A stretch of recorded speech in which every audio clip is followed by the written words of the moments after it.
Friday, January 12, 2024. Focus. He is blaspheming.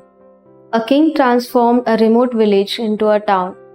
He then called together the aristocrats and peasants of his kingdom for a review. Some praised him for improving the condition of the village, whereas others complained about the amenities that were still lacking. To his surprise, the complaints and criticism far outnumbered the positive comments. In today's Gospel, the people of Capernaum crowd around Jesus, perhaps hoping to see him perform a miracle.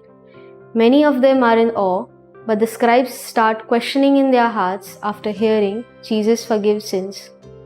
Instead of being happy for the paralytic who can now walk, they are bent on condemning Jesus. They even insult him by calling his forgiveness blasphemy.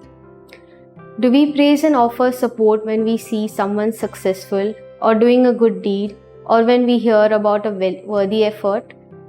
We sometimes think ourselves superior, like the scribes, or become armchair critics. But the slightest hurtful criticism could affect someone's mental health or bring a halt to a helpful mission.